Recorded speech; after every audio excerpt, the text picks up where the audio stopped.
Meus irmãos, nós estamos a poucas horas aí do início do maior evento futebolístico do planeta, né? A Copa do Mundo deste ano, que diferente dos anteriores vai acontecer nesse final de ano ali no Catar. E nesse período a gente sempre é premiado por algumas histórias marcantes de superação, de preparo, alguns atletas que se machucam aí nas vésperas, né, de começar os preparativos finais para a Copa do Mundo e ali traça ali uma verdadeira maratona contra o tempo para se recuperarem, porque ao longo de 4 anos e toda uma vida de atleta, eles esperam esse grande momento, eles esperam essa grande competição para fazer valer todo o seu esforço e para alcançarem a tão sonhada conquista.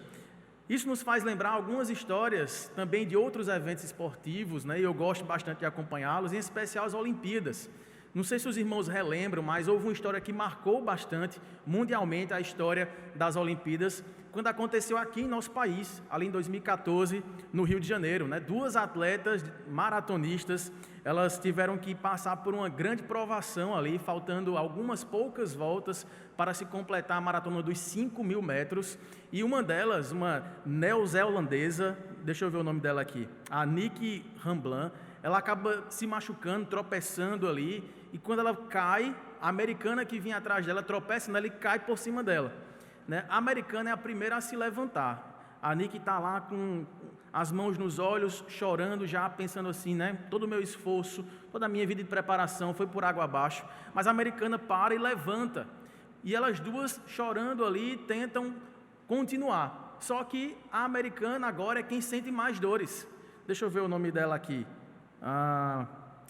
Ebey D'Agostino. E aí ela passa a mancar muito e cai. E aí aquela outra atleta que tinha caído primeiro e já estava melhor para continuar e completar a prova, mesmo em prantos, ela percebe e volta para ajudar aquela que lhe tinha ajudado. E aí, em meio a muitas dores, elas se ajudam e conseguem completar a prova com o tornozelo ali rompido, toda cheia de dores, machucada, a dor na alma também de ter perdido aquela oportunidade por conta de um tropeço. E não à toa, aquela americana que voltou ali para ajudar, né, a neozelandesa que voltou para ajudar a americana, tendo condições de completar a prova antes, ela volta para ajudar quem lhe tinha ajudado, ganhou ali a medalha com maior mérito esportivo olímpico, né, que é aquela medalha Pierre de Coubertin, que também em 2014 um brasileiro a havia recebido.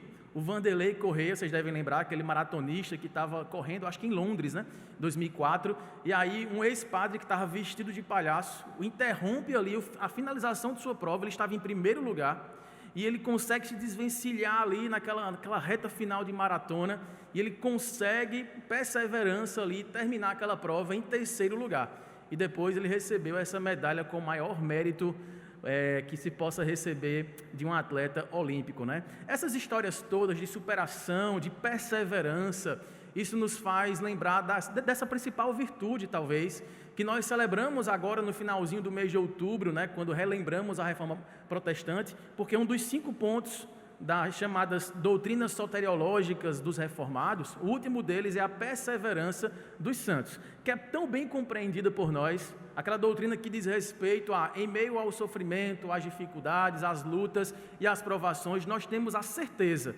de que o Deus que começou a boa obra há de completá-la até o dia de Cristo Jesus, nos conduzindo a que perseveremos. Só perseveramos porque Deus nos preserva para que possamos chegar à reta final e aí ganharmos não a coroa corruptível dos homens, as medalhas de honra que com o tempo perecem, mas recebermos a coroa da vida que está guardada e reservada a todos aqueles que creem em Jesus. E é sobre perseverança, então, que o apóstolo Paulo escreve, especialmente a sua 2ª carta aos Tessalonicenses. Eu peço que você abra lá, por favor, 2 aos Tessalonicenses, capítulo 2. A gente vai fazer a leitura inicial dos versículos 13 ao 17. 2 aos Tessalonicenses, capítulo 2. Leremos aí inicialmente os versículos 13 a 17. Diz assim a palavra do Senhor: Entretanto, devemos sempre dar graças a Deus por vós, irmãos amados pelo Senhor, porque Deus vos escolheu desde o princípio para a salvação, pela santificação do Espírito e fé na verdade, para o que também vos chamou mediante o nosso Evangelho, para alcançardes a glória de nosso Senhor Jesus Cristo. Assim, pois, irmãos, permanecei firmes e guardai as tradições que vos foram ensinadas, seja por palavra, seja por epístola nossa. Ora, nosso Senhor Jesus Cristo mesmo, e Deus o vosso Pai, que nos amou e nos deu eterna consolação e boa esperança pela graça, consolem o vosso coração e vos confirmem em toda boa obra e boa palavra. Amém, irmãos? Oremos uma vez mais. Vamos pedir que Deus fale conosco nesta manhã pela sua palavra. Maravilhoso Deus, nosso Pai, obrigado, Senhor, por estarmos em ato de culto nesta manhã. Obrigado porque o Senhor nos conduziu até este lugar. Obrigado porque o Senhor nos deu condições, saúde, ó Pai, disposição mental, de desejar estar em Tua presença, para ouvir Tua voz e para manifestar a nossa gratidão com os louvores que aqui já entoamos, com as expressões de adoração que ainda teremos aqui neste lugar, pelo sacramento da Santa Ceia que em breve também desfrutaremos. Tudo isso é privilégio, Pai, é bênção do Senhor para a nossa vida, para a nossa casa, e nosso coração se enche de alegria por estarmos diante do Senhor, sem que mereçamos a ouvir a Tua voz.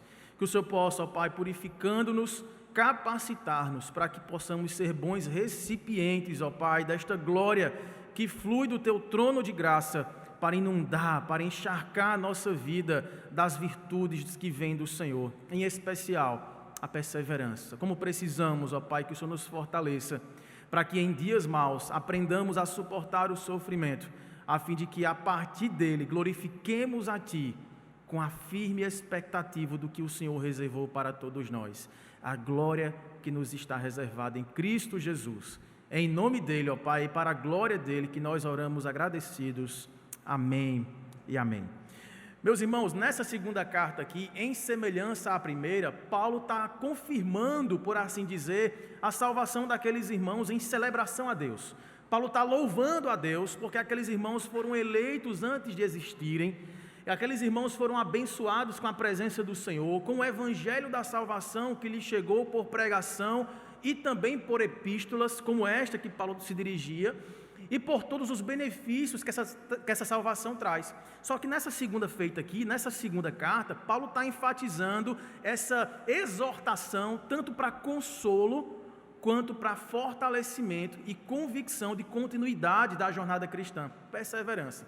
O contexto aqui é que nessa cidade grega, Tessalônica, que também hoje ainda existe essa cidade, a segunda maior cidade lá da Grécia, né, depois de Atenas, era uma cidade ali envolta em ensinos filosóficos, mas também com seu lado religioso dominante por judeus religiosos. E por outro lado, estava sob o domínio do Império Romano. Então havia uma perseguição dupla contra aqueles irmãos, tanto de ordem social, civil, mas também de ordem religiosa, de crenças, um conflito de cosmovisões que acontecia naquele lugar. E no meio disso tudo estavam esses irmãos, que haviam recebido o evangelho da salvação, haviam crido em Jesus na sua morte, no seu sacrifício vicário, no seu sepultamento por 3 dias, na sua ressurreição e no seu retorno glorioso para resgatar aqueles irmãos desse sofrimento.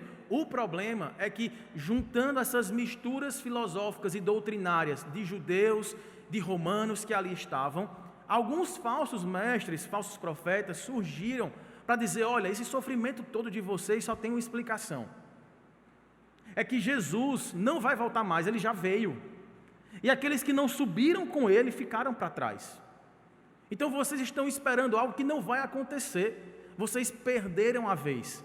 Sabe aquela sensação que muitas vezes você pode ter sentido, ou talvez você esteja experimentando nos dias recentes, de que parece que o mal está triunfando, que o bem está sendo sufocado pela malignidade dos homens, que aumentam o seu poder corrupto, a sua influência, a sua malignidade, que parece que o Deus deste século tem vencido o verdadeiro Senhor do universo, e parece que se esse Deus ainda tem esse poder absoluto, por que Ele não intervém então em meu sofrimento e o estanca de uma vez por todas? Talvez Ele tenha me abandonado, talvez Deus tenha virado a sua face graciosa contra mim, para longe de mim, e eu agora me vejo sozinho.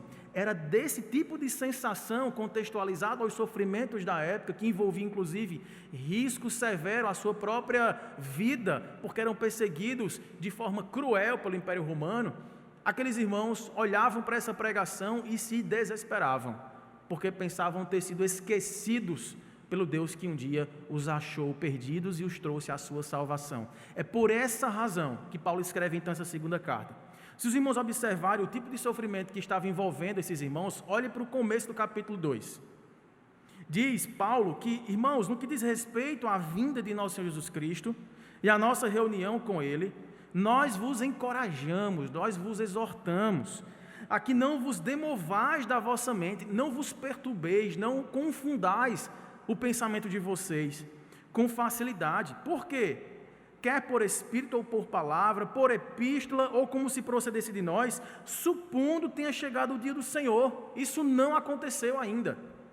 Ninguém, verso 3, de nenhum modo vos engane, porque isto não acontecerá sem que primeiro venha a apostasia e seja revelado o homem da iniquidade, o filho da perdição, o qual se opõe e se levanta contra tudo que se chama Deus, ou é objeto de culto, a ponto de assentar-se no santuário de Deus, ostentando-se como se fosse o próprio Deus. Não vos recordais de que ainda convosco eu já costumava dizer para vocês estas coisas, e agora sabeis o que o detém, para que ele seja revelado somente em ocasião oportuna. Paulo aqui, de uma forma muito pastoral e amorosa, traz a lembrança, a recordação daqueles irmãos, de que quando tratava-se do ensino do retorno glorioso do Senhor, havia um grande sinal que precedia esse retorno, que era requisito para o dia glorioso do Senhor, que era o aparecimento, o surgimento do, que ele chama aqui, homem da iniquidade, anomos, ou o homem sem lei, o homem contra a lei. Aquele que, diz o texto, teria a ousadia de se colocar no lugar de Deus, como se Deus fosse para requerer dos homens adoração. Alguém que seria contrário a tudo que se chama Deus e a todo objeto de culto e adoração. Este, quando surgisse, seria de fato o sinal de que em breve, sim, Jesus estaria voltando. E ele fala, olha, esse homem ainda não apareceu. Nós temos, por assim dizer, sombras, exemplos, tipos deste tipo de homem. O homem que rejeita a lei, que torce a lei, que faz com que os homens sofram debaixo de pressões, de perseguições, especialmente o povo de Deus. Este tipo de gente existe desde sempre. Ou vocês esquecem o que foi feito com o próprio Cristo e com os seus discípulos? Muitos foram torturados até a morte por causa da pregação do Evangelho de Cristo. Eram, por assim dizer, anticristos. Eram pessoas contrárias a Cristo, ou algumas que arrogavam culto para si mesmo, como por exemplo os imperadores romanos, também recebiam essa mesma categorização, anticristos, porque anti, essa preposição grega tem um significado não apenas de contrário a Cristo, mas também de em lugar de Cristo. Então todo aquele que se coloca contra Cristo, ou tenta assumir o lugar de Cristo, está contra Cristo, é o anticristo. E esse espírito do anticristo, este espírito da iniquidade, da ilegitimidade, da ilegalidade, sempre esteve presente desde que houve a queda do homem no pecado. Mas Paulo diz, haverá um tempo que essa iniquidade se somará, crescerá, se intensificará tanto, que uma pessoa, um homem, será a própria encarnação de toda a iniquidade.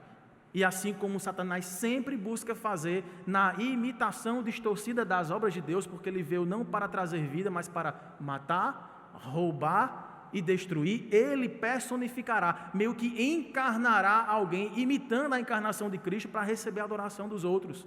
Aí Paulo fala, somente quando isso acontecer, aí você poderá olhar para as nuvens, porque de lá você será chamado pelo Senhor que descerá para nos buscar. Até lá, aquiete o seu coração, mantenha-se encorajado, porque o Senhor vem, Ele vem julgar a terra e resgatar os que são seus. Paulo então, depois nos versículos 7 até o versículo 12, ele começa a dizer um outro sinal que isso vai acontecer, de que tudo isso vai acontecer, é a apostasia. São aquelas pessoas que nós chamamos de irmãos, que convivem conosco, que ouvem a pregação, que participam do culto, que trabalham em ministérios, e que de repente, por conta das pressões, sabe aquele solo duro, que a semente caiu e que não produziu vida, aquele tipo de coração que se enrijece pela dureza das provações da vida, na primeira oportunidade abrem as portas não para pregarem o Evangelho, mas para negarem a bondade e o poder de Deus. Estes são os apóstatas e também se tornarão sinais visíveis de que Deus de fato está se aproximando de enviar o seu Filho pela segunda vez para nos resgatar definitivamente. É por isso então que Deus termina esse primeiro trechinho aí, antes da leitura que fizemos, até o versículo 12, fazendo um contraste bem claro da derrota tanto do homem da iniquidade quanto dos seus seguidores, tanto do anticristo quanto daqueles que apostataram da fé. Ele diz que com o sopro da boca todos eles serão destruídos por Deus. É isso que está aí no versículo, a partir do versículo 9, olha só.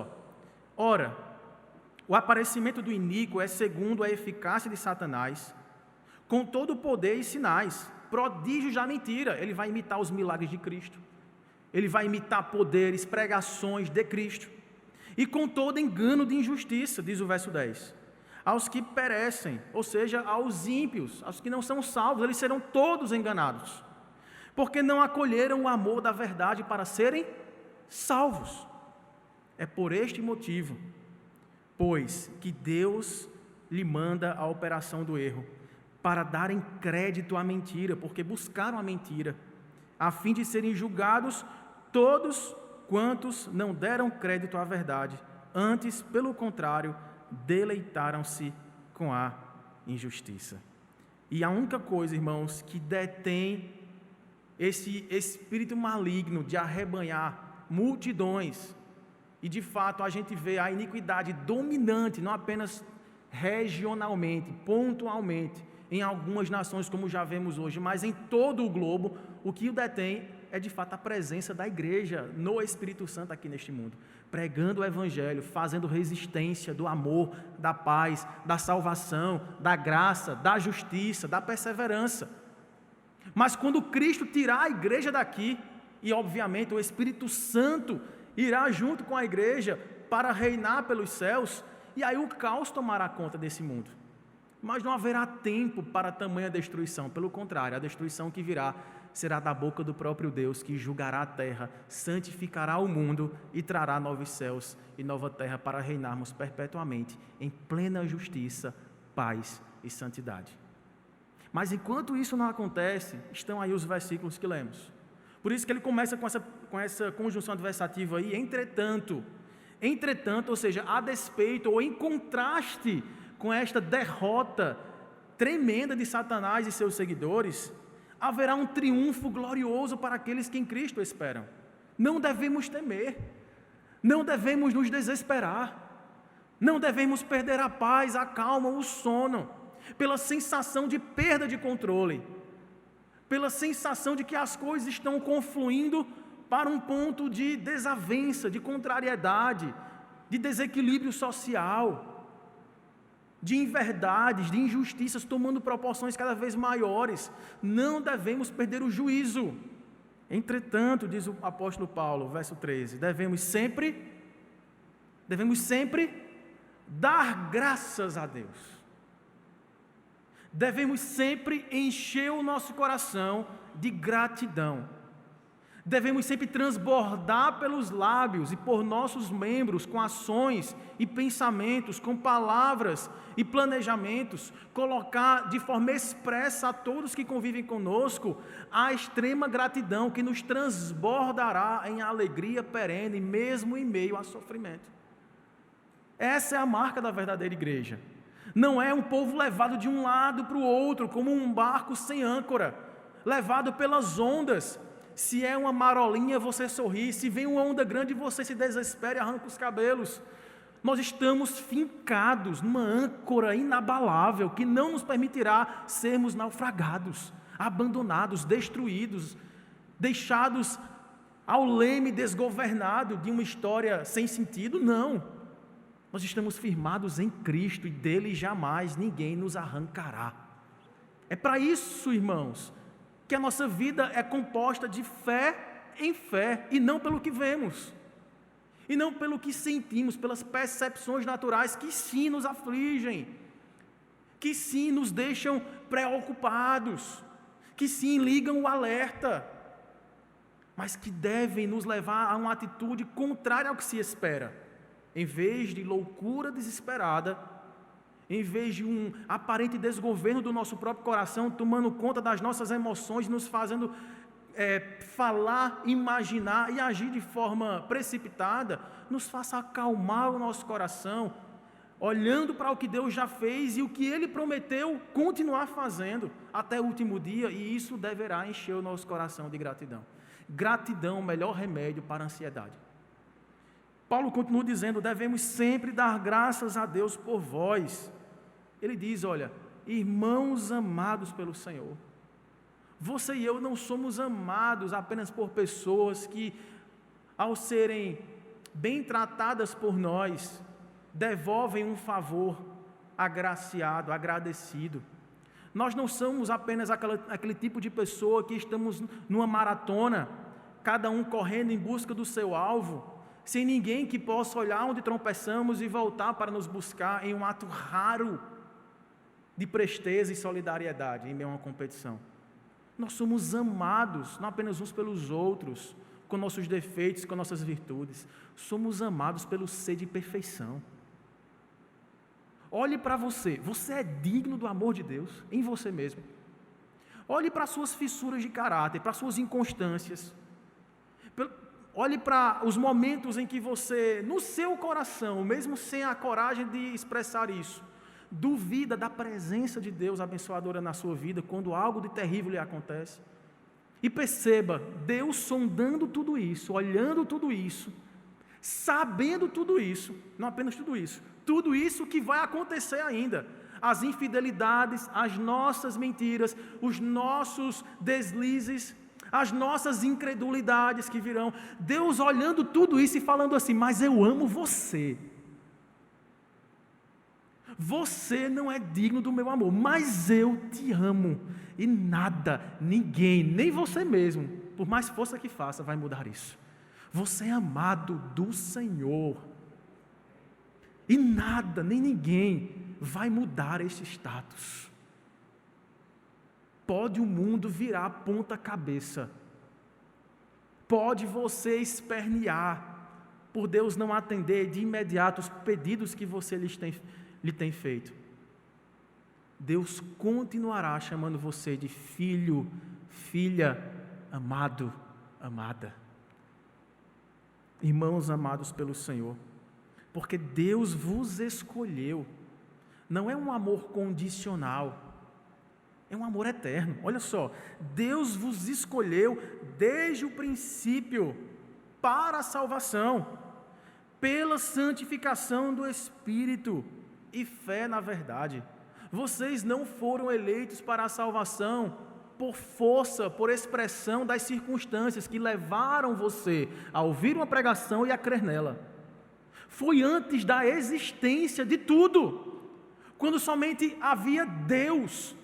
E diga-se de passagem, a despeito do que o grande pensador, psicólogo e escritor Augusto Cury diz, que Deus precisava ter criado para tornar-se mais completo em si mesmo. Deus não precisava ter criado ninguém nem nada para se ver completo. Deus, sendo autossuficiente, autoexistente, estava pleno em si mesmo, mas por amor e graça resolveu criar pessoas como eu e você, sabendo o que é que a gente aprontaria. Sabe por quê?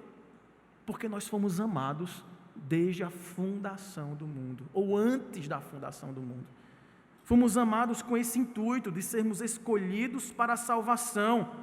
E aí, duas coisas: pela santificação, diz o final do verso 13, pela santificação do Espírito e fé na verdade. É o Espírito, irmãos, que habitando em nós, abre o nosso entendimento para a compreensão desta revelação. E é o Espírito quem desperta em nós a fé que vem pelo ouvir dessa pregação.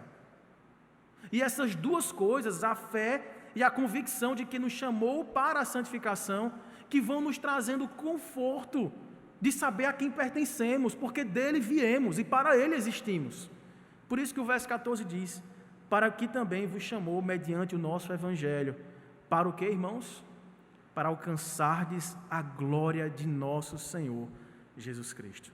Foi para isso que eu e você fomos salvos. Nós devemos nos lembrar, para conforto do nosso coração em dias maus, de que nós não fomos assim escolhidos sob circunstâncias, sob condicionantes, e que essa escolha, assim como a nossa, poderia ser falível, poderia voltar atrás, poderia haver algum tipo de desistência, porque assim como eterno é o nosso Deus, eternas são as suas decisões decretivas, para todo sempre. Nada mudará como Deus não muda. A gente se arrepende de escolhas que fazemos, sim ou não? Às vezes rápido demais, mas isso não acontece com Deus. Se Ele determinou escolher a sua vida, para a sua vida ser um recipiente da sua graça, por você ser um alvo construído para receber todo o amor do Senhor, quem poderá mudar isso? Será o homem da iniquidade? Será a onda de apostasia, de injustiça, de corrupção, de perigo, de morte, de doença? Nada poderá mudar aquilo que eternamente foi decretado pelo Deus que é eterno. Nós cremos nessa verdade e nós descansamos nessa verdade. Tudo isso, irmãos, deve nos levar a uma atitude de dobrar o nosso coração em gratidão, em reconhecimento que tudo que nós recebemos excede em muito aquilo que merecemos. Isso é generosidade. A gente é constrangido quando é tratado com generosidade. Quando, sem esperar, nós recebemos uma palavra de encorajamento, um elogio. Quando recebemos um presente, quando não é data do nosso aniversário, nem Natal que está chegando, e alguém chega e nos presenteia: eu lembrei de você. Olha, teve um dia que você fez aquele gesto, aquela palavra, aquele abraço, aquela presença. Está aqui, ó, lembrei de você, eu amo você. A gente fica constrangido, a gente fala: mas eu não mereço isso.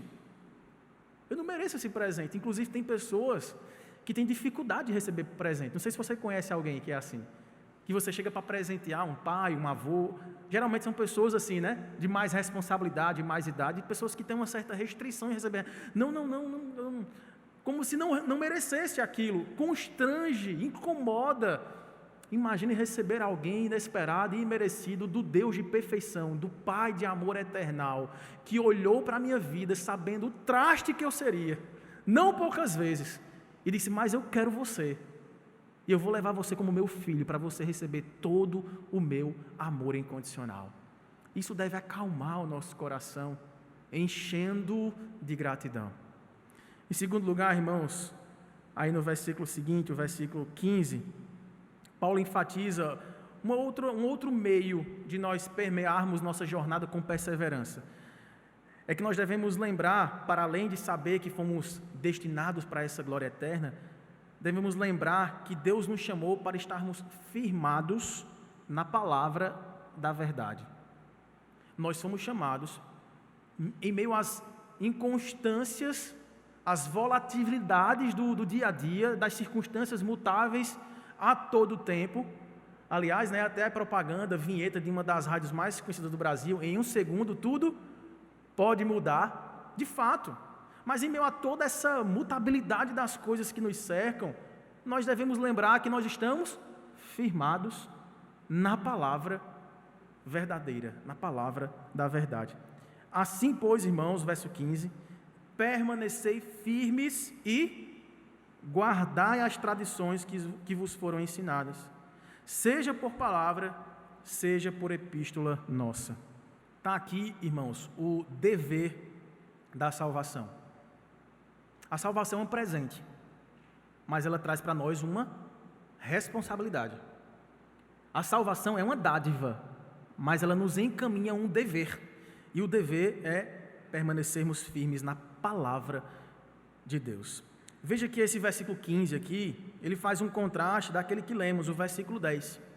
Porque o versículo 10, comparando com a vida dos iníquos, daqueles que querem viver longe da lei de Deus, ou aqueles que arrogam para si títulos divinais, para se colocarem como anticristos, né? diz que com todo engano de injustiça, o verso 10, aos que perecem, porque não acolheram o amor da verdade para serem salvos. Diferentemente do ímpio, o crente, ele ama a justiça que se revela na palavra de Deus. Ele não procura se consolar ou se consultar com horóscopo, com cartomante, com ditos profetas, com certos apóstolos, para poder acalmar o coração diante de uma predição de um futuro imediato que se deseja alcançar. Não. Ele olha para a palavra, ele se firma na âncora que não muda, que não sai do lugar, que está fincada na eternidade, e diz: é aqui que eu encontro força, consolo, alegria, motivos para louvar. É aqui que eu encontro a secagem de minhas lágrimas e a promessa de que um dia elas não mais existirão. É na palavra da verdade que nós somos confrontados com as mentiras do nosso próprio coração, que busca refrear os seus desejos malucos com outros desejos malucos, que busca acalmar as nossas tempestades do coração, buscando caminhos de abandono completo da verdade e da justiça, querendo buscar saídas de alívio, satisfatórios momentaneamente falando, para situações de risco, que podem nos levar abismo abaixo. Não é nas palavras, nos conselhos, nas experiências que nós encontramos plena verdade, mas as palavras, conhecimentos, pregações e conselhos que fluem da palavra é que nos trazem alento. É firmados nessa verdadeira palavra. Quando Paulo fala aqui em tradições, e você pode ter lembrado disso, tradições, nós temos a Igreja Católica Apostólica Romana, que coloca a tradição humana ao lado da palavra de Deus, em termos de autoridade. Como que a partir do século V ali, depois que o cristianismo se torna a religião oficial do Império Romano e passa a se tornar depois religião obrigatória do Império Romano, e há aquela mistura, aquele sincretismo religioso de várias crenças que são colocadas no mesmo recipiente, lacradas e chamadas de cristianismo, ali começa a decadência moral da igreja, e não à toa a decadência doutrinária. Por quê? Palavras que recebem agora uma autoridade divinal, vindas de pessoas chamadas de papas, que falam em nome de Deus. E adivinhem só, como que se chama o papa? O vigário de Cristo, ou seja, aquele que se coloca no lugar de Cristo. Lembrou do significado da palavra anticristo, inicialmente?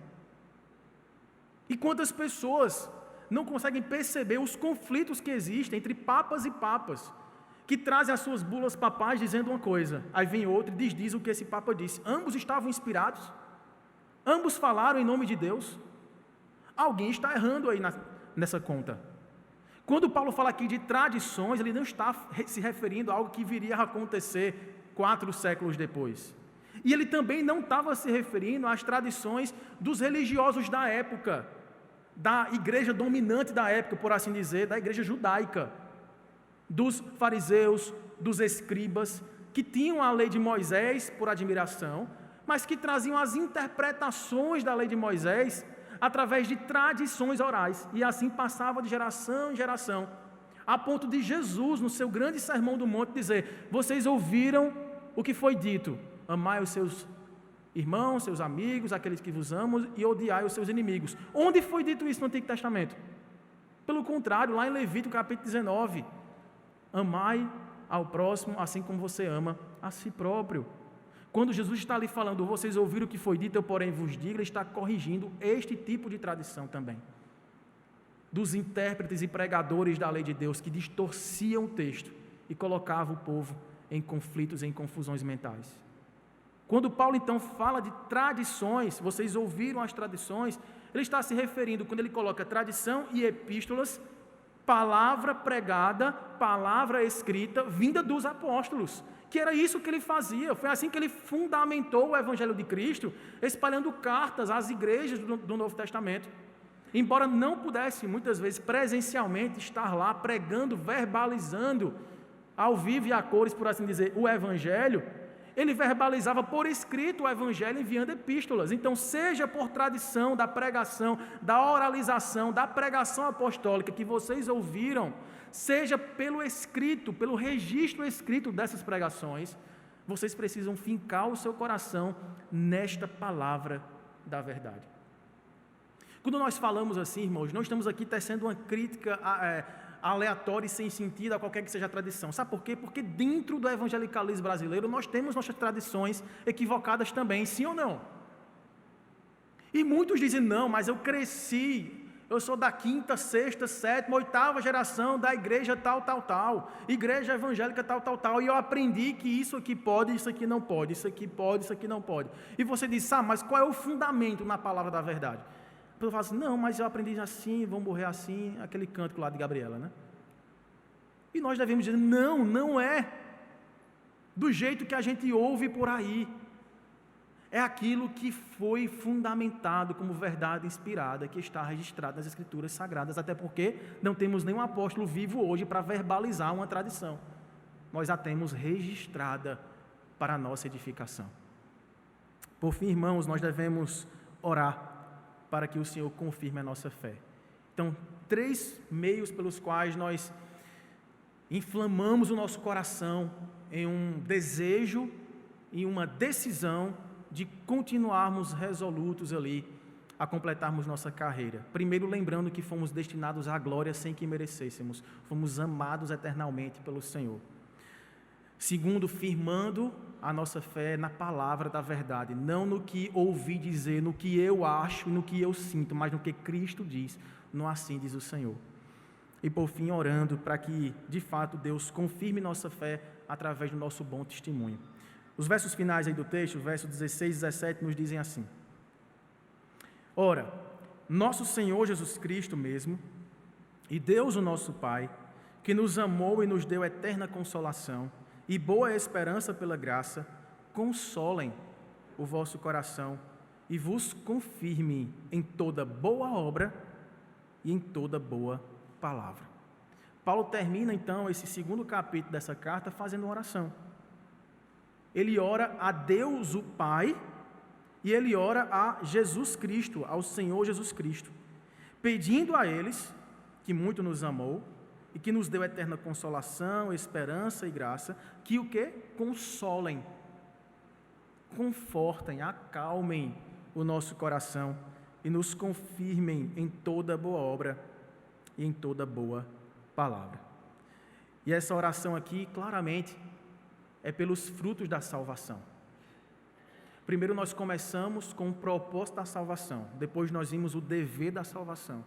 Aqui estão os frutos da salvação. Paulo faz menção aqui, irmãos, à esperança, à fé, à consolação, à graça, à boa obra e à boa palavra. São frutos daqueles que são alcançados por tão grande salvação. Deus nos agraciou a ponto de nos tratar por seus filhos, nos dando fé para arrependimento de nossos pecados e firmeza daquilo que cremos e fazemos, a fim de que aquilo que fazemos corresponda àquilo que cremos, porque pela graça somos salvos e mediante a fé que não vem de nós, é dom de Deus, para que andemos nas boas obras que Deus de antemão preparou para que andássemos nelas. Spurgeon disse assim: você quer saber se você é eleito? Olhe para o seu coração e perceba se há um amor intrincado, um desejo fervente de obedecer a Deus, de crer na sua palavra, de fé que Deus vai cumprir todas as suas promessas a despeito do que as circunstâncias preguem a nós. E veja pelos frutos como você tem andado, se aquilo que você crê tem dado sinais na sua forma de caminhar, de agir, de se relacionar, para que os frutos da salvação sejam percebidos por você e por quem convive com você. E se em sua sondagem, se em sua oração você percebe brechas, dúvidas, você precisa orar sinceramente, clamando a Deus para que a sua fé seja confirmada na verdade, para que haja uma confirmação na forma como você vive, testemunhando daquilo que você crê. Porque se há uma incoerência naquilo que você crê, pela forma que você se expressa, na forma que você se relaciona com as pessoas, na forma como você ganha dinheiro, na forma como você trata seu cônjuge e seus filhos, alguma coisa está errada aí, a conta não está fechando.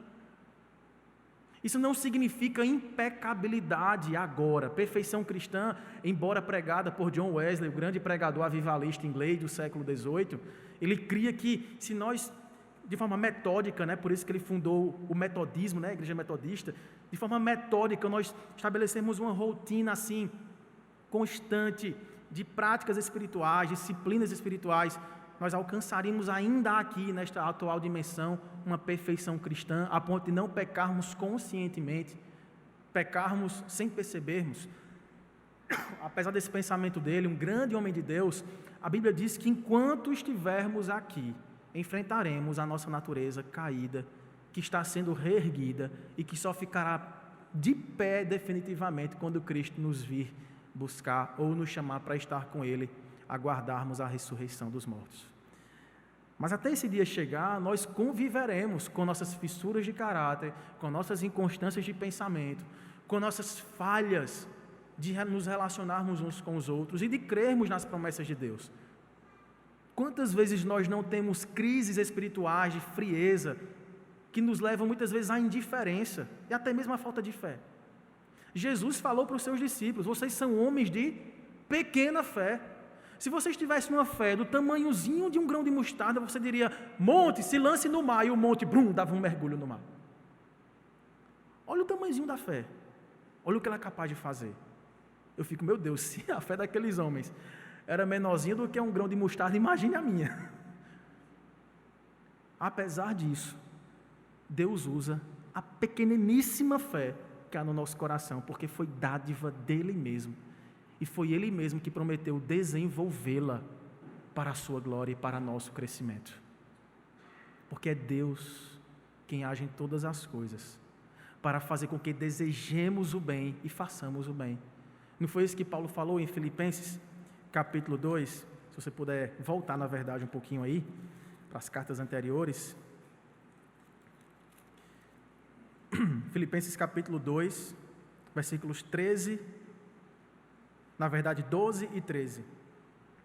Assim, pois, amados meus, como sempre obedecestes, não só na minha presença, porém muito mais agora na minha ausência, desenvolvei a vossa salvação com temor e com tremor. Olha o versículo 13, a garantia que ele nos dá. Vamos ler juntos? Porque Deus é quem efetua em vós tanto o querer como o realizar, segundo a sua boa vontade. Amém. Isso é o que nos tranquiliza, irmãos. É que tanto o desejar quanto o fazer vem do Senhor. Você pode estar pensando assim, a gente até conversou sobre isso no último Crescer. Como que Deus é soberano e determina o querer e o fazer, e eu sou responsável pelas minhas escolhas. Parecem incoerências, parecem caminhos contraditórios que se chocam um no outro. Como é que é verdade que Deus determinou tudo, Ele é soberano, Ele é autor da salvação, antes da eternidade existir, Ele já era Deus Salvador, já tinha nos escolhido em Cristo antes da fundação do mundo, para sermos santos e irrepreensíveis, em amor nos predestinou para Ele, e ainda assim Ele pode nos requerer responsabilidade pelas decisões que tomarmos? Não sei, só sei que foi assim. Deus é soberano, nós somos responsáveis. Quando você crê em Deus, não foi que Deus colocou a mão no seu pescoço e disse assim: você creia, seu caba, e lhe forçou a crer, não. E quando você peca, não é que Deus disse assim: vá, você vai pecar sim, porque já está determinado, você tem que pecar. Pelo contrário, irmãos, Deus não pode ser responsabilizado pelo mal que escolhemos, porque quando agimos mal, agimos de acordo com a nossa própria natureza. Ninguém lhe ensina a pecar, não. Nascemos peritos nisso. Nós só desenvolvemos isso. Mas quando nós agimos bem e obedecemos a Deus, nós descobriremos que nós agimos de acordo com a influência graciosa de Deus na nossa vida. Assim como um pai consegue influenciar o seu filho, de acordo com a atitude de imitação, quando o filho vai andando atrás do pai, tentando encaixar o pezinho nas pegadas da praia do pai, ele tem o pai como referência, como lugar de segurança, como lugar de certeza, como uma pessoa que age bem, e que se ele for atrás do pai, nos caminhos do pai, imitando o pai, ele vai estar bem. É uma influência natural. Agora, imagine recebermos uma influência não de um pai como nós, que somos falíveis, que tropeçamos, que caímos, que pecamos, que damos mau testemunho, que damos maus modelos aos nossos filhos. Imagine o Pai de perfeição, o Senhor dos exércitos, o Deus Criador, o Deus de todo bem, de toda graça, de todo amor, de toda sabedoria e justiça.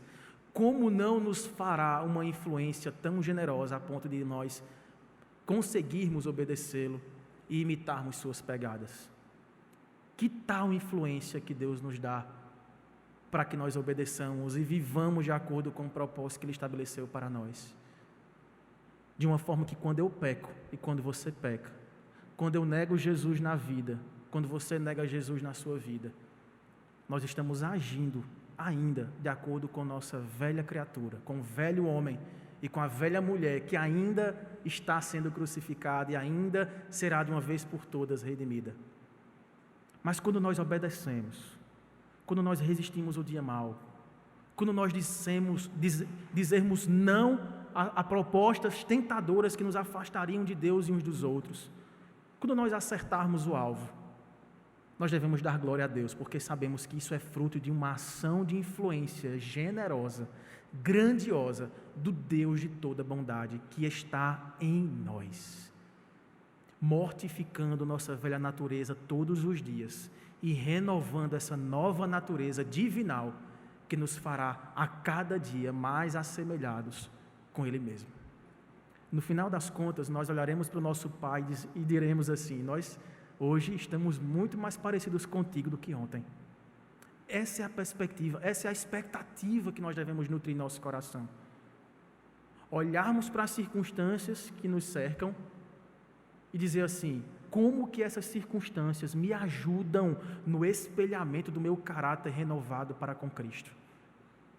Como que essa perda, essa injustiça, essa tragédia, essa necessidade severa, essa injustiça, como que ela me ajuda a ser menos eu e mais o Pai, a ser menos eu mesmo e mais Cristo?